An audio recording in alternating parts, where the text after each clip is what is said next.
여러분은 노년의 자녀들과 가까이 사는 것이 좋다고 생각하시나요? 아니면 멀리 떨어져 사는 것이 좋다고 생각하시나요? 많은 분들이 부모와 자녀가 가까이 살아야 정이 식지 않고 서로 돌볼 수 있다고 생각합니다. 하지만 과연 그럴까요? 오늘 이야기의 주인공은 63살의 어머니입니다. 그녀와 남편은 평생 모은 노후 자금을 털어 아들 집, 바로 앞집, 그러니까 현관문만 열면 닿을 거리에 있는 아파트를 샀습니다. 원래는 따뜻한 보살핌과 가까운 정을 기대하며 내린 결정이었습니다. 하지만 너무 가까이 다가간 탓에 오히려 친밀함 뒤에 숨겨진 입 밖으로 꺼내기 힘든 진실을 마주하게 되었습니다. 그녀는 자신의 손으로 산 그 집이 결국 말년을 도사매는 족쇄가 되었다고 말합니다. 그녀는 뼈아픈 목소리로 이렇게 고백합니다. 내 손으로 내린 그 결정이 내 인생에서 가장 어리석고 가슴 아픈 실수가 되었습니다. 자녀 곁으로 다가가고 싶은 모든 부모님들이라면 한 번쯤 냉정하게 들어보아야 할 오늘의 이야기. 지금 시작합니다. 제 이름은 김영자. 올해 63살이고 남편은 70입니다. 저희 부부는 젊은 시절 모두 공기업에서 일했습니다. 월급이 아주 많지는 않았지만 안정적이었죠. 수십 년간 허리띠를 졸라매며 살았습니다. 남들처럼 화려하고 체면 차리는 삶은 쫓지 않았습니다. 그저 하루 세끼 걱정 없이 먹고 아플 때 남에게 손 벌리지 않을 정도의 돈은 주머니에 있어야 한다고 생각했으니까요. 그렇게 알뜰살뜰 모은 돈이 2억 5천만 원 정도 되었습니다. 이건 저와 남편의 자존심이자 누구에게 주기 위한 돈이 아니라 우리 부부의 목숨을 지킬 마지막 보루였습니다. 저희에게는 30 넘은 외동아들이 하나 있습니다. 종합병원의 전문의죠. 아들이 제 힘으로 노력해서 의사가 되고 안정적인 삶을 꾸린 건 부모로서 당연히 기쁜 일입니다. 하지만 인생사가 어디 다 좋을 수만 있겠습니까? 며느리가 제 가슴에 얹힌 돌덩이 같은 존재가 될 줄은 몰랐습니다. 며느리는 조건도 좋고 유능하고 일도 잘합니다. 하지만 시집온 첫날부터 저희를 한 번도 가족으로 대하지 않았습니다. 세대 차이 때문이라고 이해하려 애썼지만 그녀의 차가운 태도는 매번 비수처럼 제 가슴을 찔렀습니다. 아들네 집에 밥이라도 먹으러 가면 며느리는 유독 저와 남편에게만 일회용 수저와 종이컵을 내놓았습니다. 위생 때문이라며 둘러댔지만 정작 본인들은 예쁜 도자기 그릇과 유리잔을 썼죠. 그 순간 고부간의 정이라는 건 일회용 접시 바깥으로 밀려난 기분이었습니다. 손주가 태어나고 걸음마를 떼었을 때도 마찬가지였습니다. 할머니로서 손주 한번 안아보고 싶은 게 당연하잖아요. 그런데 제가 손을 뻗을라치면 며느리가 잽싸게 막아섰습니다. 손을 안 씻어서 혹은 바깥 세균이 묻어서 안 된다는 핑계였죠. 말은 점잖았지만 그 눈빛에 서린 경계심은 욕설보다 더 아팠습니다. 며느리의 속내를 모르는 바가 아닙니다. 부산에서 올라온 친정엄마가 애를 볼 때는 아무 말도 안 하면서 시댁 식구는 마치 세균 덩어리 취급을 하니 속이 안 뒤집히겠습니까? 남편은 애들이 젊어서 배려를 몰라 그러니 그냥 참자고 했고 저도 겉으로는 알겠다 했지만 속으로는 점점 명확해졌습니다. 어떤 사람들은 죽었다 깨어나도 우리를 가족으로 여기지 않겠구나. 그래서 저희는 명절에나 얼굴 보고 평소엔 각자 편하게 살자고 마음을 비웠습니다.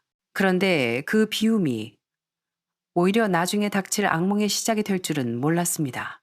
원래 손주는 며느리의 친정엄마인 사돈어른이 돌봐주셨습니다. 부산에서 평생 사신 사돈어른은 일찍 남편을 여의고 홀로 고생하며 며느리를 의대까지 보낸 대단한 분입니다. 저도 그 노고는 진심으로 존경합니다. 손주가 태어났을 때 저희가 은퇴했으니 아이를 봐주겠다고 했지만 며느리는 친정엄마가 편하다며 거절했었죠. 사실 그게 핑계인 줄 누가 모르겠습니까? 저희는 그래도 할도리는 해야겠다 싶어 매달 100만 원씩 봉투에 넣어 사돈어른께 드렸습니다. 저희 대신 고생하시니 감사하다는 뜻이었죠. 사돈은 몇 번 사양하다 받으셨고 그건 돈 문제를 떠나 사람 대 사람으로서의 예의였습니다. 그런데 사람 일은 한 치 앞을 모른다고 사돈어른이 갑작스럽게 위안 판정을 받으셨습니다. 하루아침에 아이를 봐줄 사람이 사라지자 그제야 아들 내외는 저희를 찾더군요. 어머니, 아버지, 이번에 정말 폐를 끼치게 됐어요. 저희 당직 스케줄이 꽉 차서 도저히 뺄 수가 없네요. 전화기 너머 아들의 목소리는 공손했지만 그건 당연히 부모님이 해주셔야죠.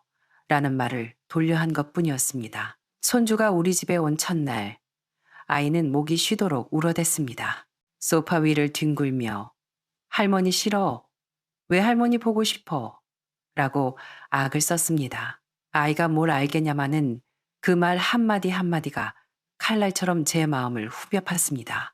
어른들이 심어놓은 씨앗이 아이 입을 통해 나오는 것 같았으니까요.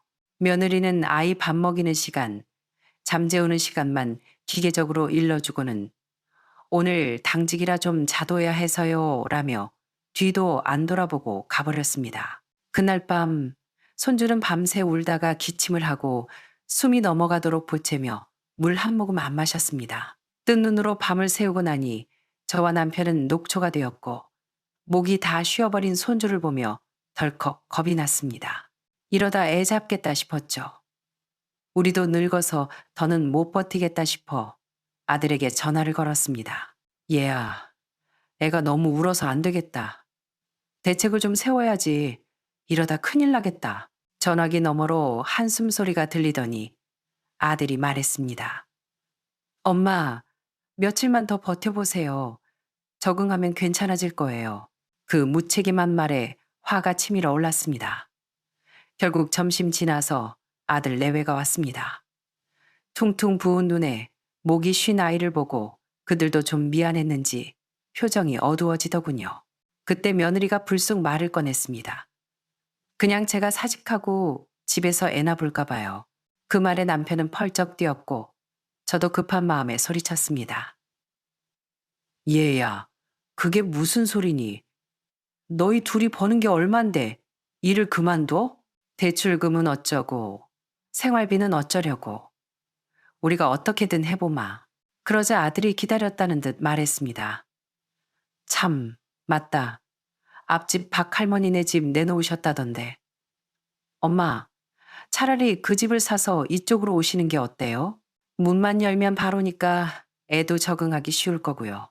남편은 우리 노후 자금 건드리는 건 안 된다며 반대했지만 며느리가 떼끼를 박았습니다. 저 둘째 가졌어요. 어머니 아버지, 나중에 애 둘 되면 오가시는 것보다 가까이서 서로 챙겨주는 게 훨씬 좋잖아요. 그 순간 저는 할 말을 잃었습니다. 이성적으로는 남편 말이 맞습니다. 그 돈은 우리 생명줄이니까요. 하지만 핏줄이라는 게 갓난쟁이 손주 얼굴과 뱃속에 있다는 둘째 소식을 들으니 마음이 약해지더군요. 그래 알았다. 대신 집 살 돈 모자라는 건 너희가 좀 알아봐다오. 이 말이 제 노년을 망친 가장 비싼 말실수가 될 줄은 그때는 몰랐습니다. 일은 생각보다 빠르게 진행됐습니다. 앞집은 위치가 좋아 시세가 8억 5천만 원이나 했습니다. 저희가 살던 오래된 아파트는 외진 곳이라 잘 팔리지도 않아 결국 6억 원의 헐값으로 넘겼습니다. 거기에 평생 모은 노후 자금 2억 5천만 원을 몽땅 털어넣고 모자란 돈은 친척들에게 빌려서 겨우 그 앞집을 샀습니다. 계약서에 도장을 찍는데 손이 떨리더군요. 남편이 이 집은 우리 목숨값이다 라고 중얼거렸지만 저는 가족끼리 오순도순 살면 되지라며 스스로를 위로했습니다. 하지만 현실은 제 바람과 달랐습니다. 이사 온 지 며칠 안 되어 분위기가 묘하게 흘러갔습니다. 1년에 몇 번 볼까 말까 하던 아들 내외가 매일같이 들이닥치기 시작했습니다. 엄마, 오늘 병원이 너무 바빠서 밥을 못 먹었어요. 가는 길에 좀 들러서 먹을게요. 어머니, 저녁 좀 넉넉히 해주세요. 저희 오늘 너무 피곤해서 요리할 힘이 없네요. 처음엔 빈말이라도 고맙다더니 점점 양이 늘어갔습니다. 예전엔 우리 부부끼리 국 하나 반찬 두어 개면 좋겠는데 젊은 애들의 손주까지 있으니 맥기사첩 반상에 고기 반찬이 없으면 안 되게 되었습니다.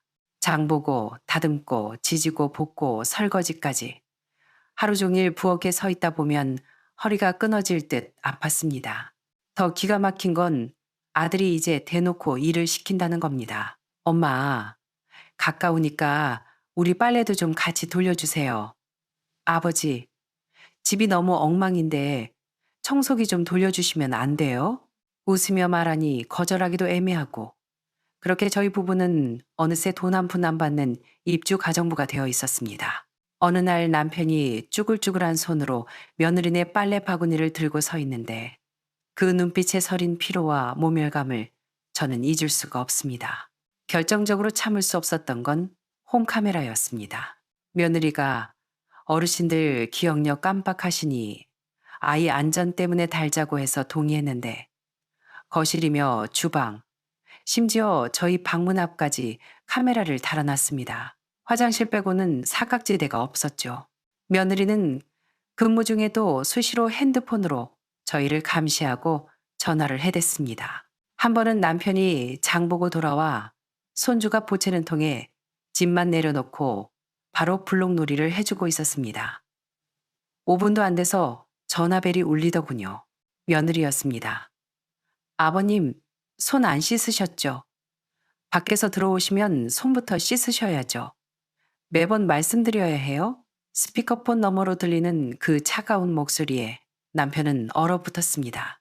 민망함, 분노, 그리고 서러움이 뒤섞인 표정으로 남편은 말없이 화장실로 가서 손이 벗겨지도록 씻고 또 씻었습니다. 저는 소파에 앉아 치밀어 오르는 화를 사겨야 했습니다. 내 돈 8억 5천을 들여서 앞집으로 왔는데 내 집에서 숨 쉴 자유조차 없다니. 그날 밤 베란다에 앉아 담배를 피우던 남편이 말했습니다. 여보, 우리가 잘못 생각한 것 같아. 저는 아무 대꾸도 못했습니다. 바람에 흔들리는 빨래들이 마치 우리의 어리석음을 비웃는 것 같았습니다.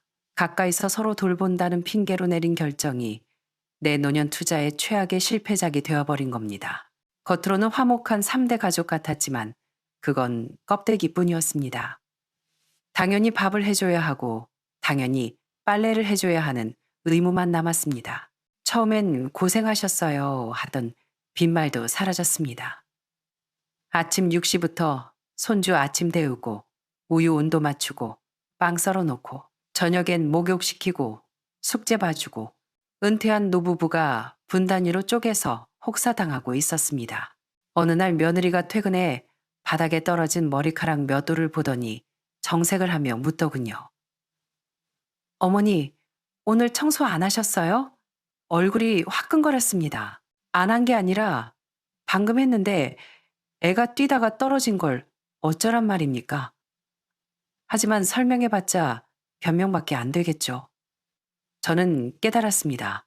누군가를 당연히 나를 시중드는 사람으로 여기기 시작하면 그 어떤 수고도 고마움이 아니라 당연한 권리가 된다는 것을요. 심지어 저 스스로도 의심하게 되더군요. 내가 너무 유난인가? 늙어서 자식 돕는 건 당연한 건가? 하지만 밤마다 앞집에서 들려오는 저들의 웃음소리를 들으면 알 수 있었습니다. 진짜 이기적인 건 우리가 아니라 부모를 도구로 쓰는 저들인 것을요. 어느 날 밤 남편이 차를 마시며 담담하게 말했습니다. 여보, 젊어서 우리 가난하고 힘들었어도 자존심은 있었잖아. 근데 지금은 이게 뭐냐? 월급도 없는 머슴살이도 아니고. 그 말이 비수처럼 꽂혔습니다. 딱 2년만 더 참자. 손주 초등학교 들어가면 이 집 팔고 저 멀리 남해나 통영 같은 데로 가서 살자. 집값 사고 공기 좋은 데서 그냥 우리끼리 살자. 남편의 눈빛이 오랜만에 단단해 보였습니다. 저도 같은 생각이었습니다. 가까이 사는 게 효도라는 말 다 거짓말입니다. 거리가 멀어야 효도고 너무 가까우면 서로 갉아먹을 뿐입니다. 그날 이후 저는 마음을 고쳐먹었습니다. 더 이상 맹목적으로 희생하지 않기로 했습니다. 며느리가 어머니, 오늘 저녁 좀 넉넉히 하고 전화하면 내가 요즘 허리가 너무 아파서 그렇게는 못하겠다고 딱 잘라 말했습니다. 전화기 넘어 당황하는 기색이 역력했지만 저는 더 이상 비위를 맞추지 않았습니다. 그날 저녁 저와 남편은 국수나 한 그릇 말아 먹으며 얼마나 마음이 편했는지 모릅니다. 며칠 뒤 아들에게 폭탄 선언을 했습니다. 손주 학교 들어가면 우리 이 집 팔고 지방으로 내려갈 거다. 아들은 당황하며 아니 엄마, 이사 온 지 얼마나 됐다고요. 그리고 이렇게 사는 게 편하잖아요 라고 했지만 저는 쏘아붙였습니다. 그래, 너희는 편하겠지. 우리는 하나도 안 편하다. 아들은 제 단호한 눈빛을 보고 입을 다물었습니다. 여러분, 자식에게 헌신하는 게 부모의 도리라고요? 아니요. 늙어서는 나를 위해 살아야 합니다. 내 돈은 내 노후를 위해 써야 하고 내 체력은 내 건강을 위해 써야 합니다. 효도라는 이름으로 착취당하지 마세요. 거절할 줄 알아야 존중받습니다. 저희 부부는 이제 지방의 작은 집들을 알아보고 있습니다. 텃밭 있고 닭 몇 마리 키울 수 있는 시골집을 보며 설레기도 합니다. 우리는 많은 걸 바라지 않습니다. 그저 조용히 내 의지대로 밥 먹고 잠자는 삶을 원할 뿐입니다. 63세 제가 한 가장 멍청한 짓은 아들 집 앞집을 산 것이었습니다. 하지만 지금이라도 깨달아서 다행입니다. 친정엄마보다 더 가까운 건 적당한 거리입니다. 너무 가까우면 따뜻한 게 아니라 서로를 또 짜매는 쇠사슬이 됩니다. 남은 인생, 저는 저를 위해 살 겁니다. 두 번째 이야기를 들려드리겠습니다. 이 이야기는 자녀와 국 한 그릇의 거리를 유지하려다 낭패를 본 어느 70대 여성의 고백입니다. 여러분, 자식집 근처로 이사 가는 게 복일까요? 아니면 보이지 않는 감옥으로 들어가는 길일까요?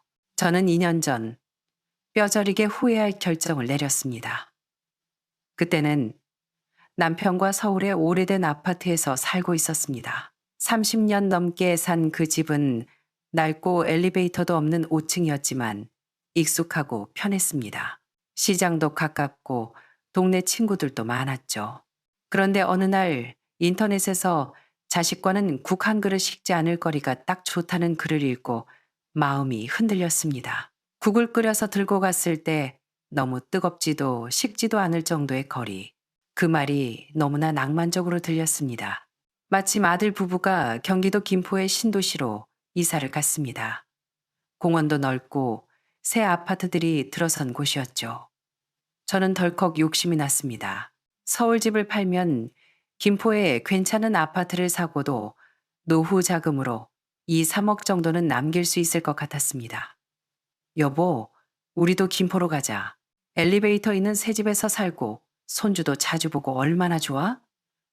남편은 낯선 곳이라며 망설였지만 결국 제 고집에 넘어갔습니다. 서울집은 운 좋게 재개발 호재가 있어 꽤 좋은 가격에 팔렸습니다. 저는 김포에 있는 지은 지 4년 된 깨끗한 아파트를 샀습니다. 아들 집과는 걸어서 10분. 딱 국이 식지 않을 거리였습니다. 남은 돈은 은행에 넣어두고 이제 행복한 노후만 남았다고 생각했습니다. 이사 초기에는 정말 좋았습니다. 아침에 호수공원 산책하고 주말이면 아들 가족과 피크닉도 가고 친구들 단톡방에 사진을 올리면 세상에 제일 행복한 할머니네 라며 부러움을 샀습니다. 저는 제가 인생의 승리자라고 생각했습니다. 하지만 그 달콤함은 딱 3개월 갔습니다. 처음엔 주말에만 오던 아들 가족이 금요일 저녁부터 와서 자고 가더니 나중엔 평일 저녁에도 가는 길이라며 들리기 시작했습니다. 우리 집이 무슨 무료 급식소가 된 것 같았습니다. 문제는 식비였습니다. 노인 둘이 먹을 땐 된장찌개에 김치만 있어도 됐지만 아들은 갈비찜을 좋아하고 며느리는 회를 좋아하고 손주는 비싼 과일만 찾았습니다. 연금 200만 원 남짓으로 생활하는데 식비며 관리비가 2배, 3배로 뛰었습니다. 아들 내외는 빈말이라도 생활비 좀 보태세요 라는 말이 없었습니다. 어머니, 이 집 밥이 제일 맛있어요. 아들의 그 칭찬이 나중에는 족쇄처럼 느껴졌습니다. 저는 하루 종일 장 보고 요리하느라 파김치가 되는데 그들은 와서 먹고 소파에 누워 TV만 보다 갔습니다. 제가 드라마라도 볼라치면 손주가 만화 채널로 돌려버리고 저는 제 집에서 리모컨 주도권도 잃었습니다. 결정적인 사건은 평범한 목요일에 일어났습니다. 그날도 장을 한가득 봐와서 저녁 준비를 하고 있었습니다. 냉장고에서 무거운 김치통을 꺼내다가 그만 핑하고 현기증이 돌며 뒤로 넘어갔습니다. 머리를 문틀에 터섰는데 잠시 정신을 잃을 뻔했습니다. 남편이 놀라서 달려와 저를 부축해 소파에 눕혔습니다. 그런데 잠시 후 아들 가족이 비밀번호를 누르고 들어왔습니다. 아들이 소파에 누운 저를 보더니 대뜸 묻더군요. 엄마, 어디 편찮으세요? 얼굴이 안 좋네. 제가 힘없이 좀 어지러워서 누워 있었다고 하니 아들은 식탁을 슥 보더니 이렇게 말했습니다. 그럼 오늘 저녁은 뭐예요? 국 아직 안 끓이셨어요? 그 순간 제 마음속에서 무언가가 툭 끊어지는 소리가 들렸습니다. 아, 나는 엄마가 아니라 밥 해주는 사람이구나. 내가 쓰러져 있어도 이 아이 눈에는 저녁밥이 먼저구나. 그날 저는 아픈 몸을 이끌고 식탁을 차리지 않았습니다. 그냥 누워서 울었습니다. 그리고 며칠 뒤 아들에게 말했습니다. 너희 이제 너무 자주 오지 마라. 우리도 힘들다. 그랬더니 아들이 서운한 표정으로 엄마가 계셔서 집 갖고 좋았는데 라고 하더군요. 그 말이 그렇게 뻔뻔하게 들릴 수가 없었습니다. 저는 그 국 한 그릇의 거리가 사실은 나를 갉아먹는 거리였다는 걸 깨달았습니다. 결국 저는 2년 만에 김포 집을 팔고 다시 서울의 예전 동네 근처로 전세를 얻어 이사했습니다. 비록 집은 좁아졌지만 마음만은 비로소 자유를 찾았습니다. 친구 여러분, 너무 가까이 살지 마세요. 그리움이 남을 정도의 거리, 그게 진짜 효도입니다.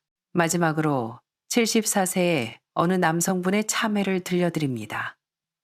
이분은 돈, 집, 자식이 있으면 노후가 완벽할 거라 믿었습니다. 하지만 그 믿음이 깨지는 건 한순간이었습니다. 저는 올해 74입니다. 외동아들 하나 잘 키워 공무원 만들었고 저도 평생 공직에 있다 은퇴했습니다. 연금 빵빵하고 서울에 4명의 아파트 있고 통장에 현금도 넉넉하니 남들이 다 복받은 노인이라 했습니다. 4년 전 아내가 세상을 떠났을 때도 저는 자신만만했습니다. 돈 있고 건강한데 뭐가 문제냐. 혼자서도 잘 살 수 있다고 믿었죠. 그런데 반년 전 베란다에서 화초에 물을 주다가 미끄러졌습니다. 억소리와 함께 바닥에 처박혔는데 다리가 부러져 꼼짝도 할 수 없었습니다.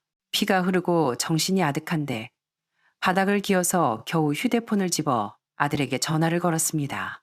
하지만 아들은 전화를 받지 않았습니다. 몇 번을 걸어도 묵묵부답.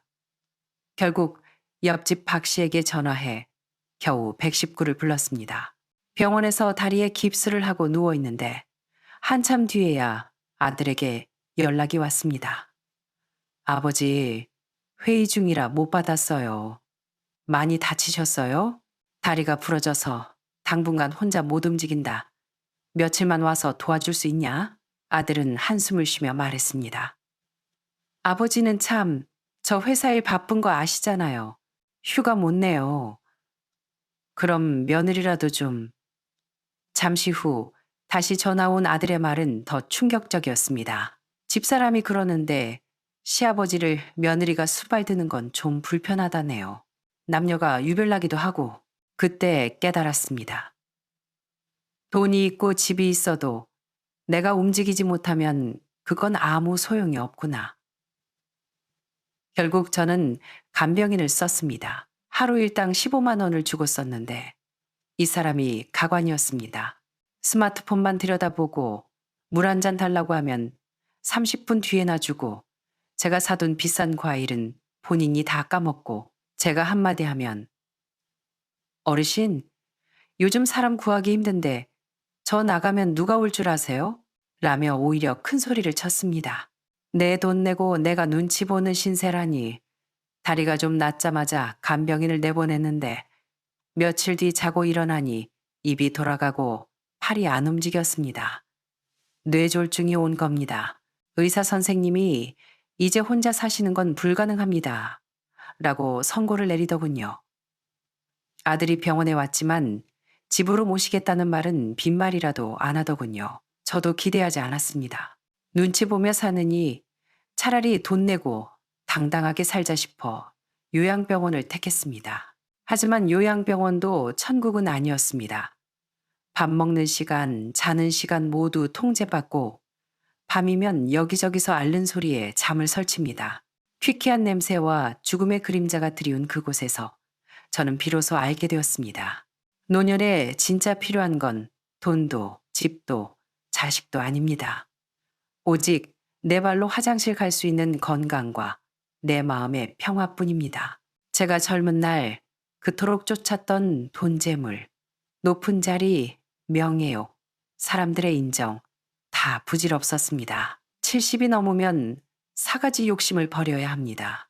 첫째, 재물욕을 버리세요. 돈은 모으는 게 아니라 나를 위해 써야 합니다.